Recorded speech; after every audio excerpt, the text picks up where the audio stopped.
All right, greetings everyone. My name is Sean Tenney. Today I'm excited to share with you the powerful tools that have transformed the way I approach instruction, which are Edpuzzle and Padlet. These tools are not just engaging, they're practical, easy to use, and most importantly, completely free. My goal is to show you how they can enhance teaching and learning in your classrooms. All right, let's start with Edpuzzle. It's free. It's a web-based platform that turns any video into an interactive lesson. You can embed questions directly into the video from YouTube or even upload your own. This way, students aren't just watching and you can keep them engaged. What's great is that you can track student progress and see exactly who watched what and how they answered. Some of the key features for Edpuzzle, it prevents students from skipping ahead in the video, which keeps them accountable. I can embed a variety of questions like multiple choice, open-ended, or true or false. I love the feedback options. Plus, it supports videos from major platforms like Khan Academy and YouTube.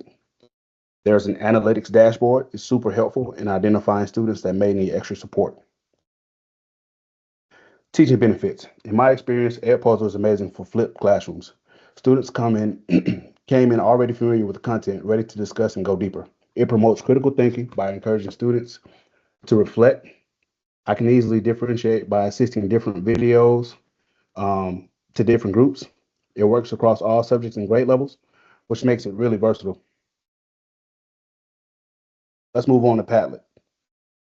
Padlet is a collaborative digital tool or bulletin board. It's used with students for everything from brainstorming to exit tickets.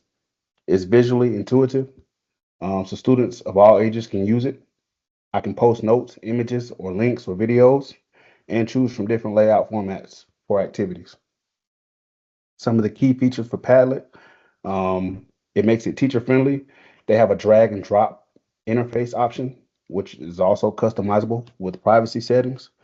You can generate QR codes or embed boards. You even allow comments and reaction, which is good for feedback, and it's super engaging for the students. Teaching benefits. Padlet really supports inquiry-based learning and gives students a voice. I've used it for KWL charts, collaborative timelines, and even as a visual discussion boards. Students may not speak up in the classroom, often contribute more here. It's a great way for tool building for digital communication and collaboration skills, and it works well with both in-person and remote learning environments. All right, a comparison. Both tools serve different but complementary purposes. Edpuzzle was great for video-based assessments and perfect for checking understanding. While Padlet excels in collaboration and idea sharing, I found them easy to learn, easy to use, and implement. And together, they're ideal for blended remote learning models. Just to reflect on my user experience, my experience using both tools has been positive.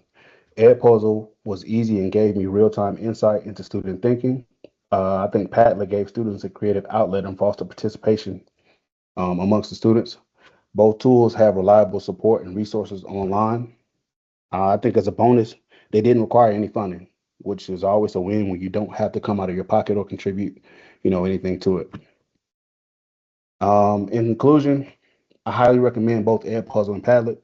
They're free, accessible, and highly effective in improving student engagement and learning outcomes.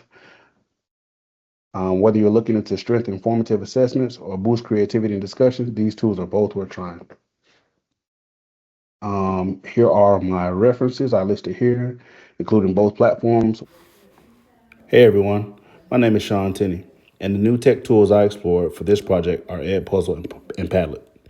I wanted to try tools that will make learning more interactive and visual for my 12th grade English students. You'll see me walking through what I discovered and how I use both tools and what I learned from the process. I tested these tools with my ELA seniors during a college readiness vocabulary unit. My goal was to increase engagement and the reflection while my students practice words and meaning.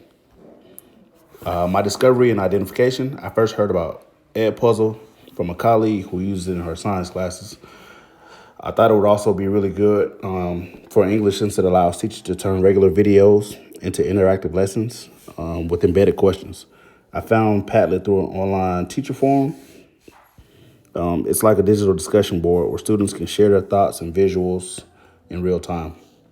I chose these tools because I noticed my students were getting bored with standard note taking and wanted something that would let them respond in a more creative and tech driven way.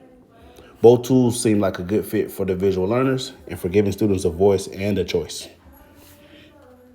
My exploration, once I signed up for Edpuzzle, I spent time watching tutorial videos on YouTube and exploring the teacher dashboard. I practiced embedding multiple choice and open-ended questions in a short vocabulary video. There were definitely some trial and error, especially learning how to trim videos and control the skip ahead settings. For Padlet, I experienced with different layouts, the timeline, the grid, the wall view. I created a test board where students could post images, examples, and sentences using their new vocabulary words. I also explored the privacy settings to make sure posts stayed appropriate and anonymous if needed.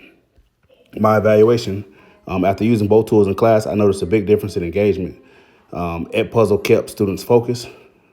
They had to pay attention to the video since they couldn't skip ahead without answering the questions.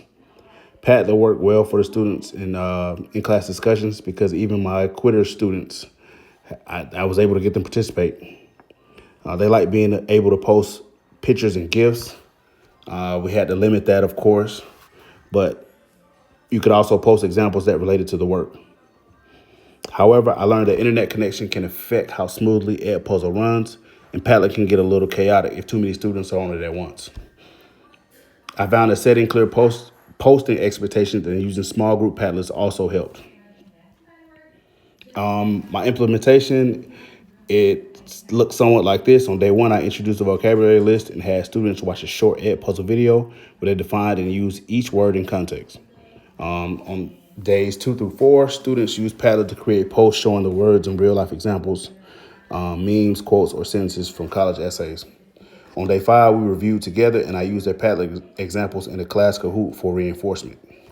In terms of universal design for learning, both tools offer multiple means of engagement and expression. Students could listen, watch, write, and post visually, which also supported diverse learner needs. For my adoption, I plan to keep using both tools moving forward. Edpuzzle is perfect for flipped or asynchronous lessons, and Padlet is a quick way to check understanding and spark discussions.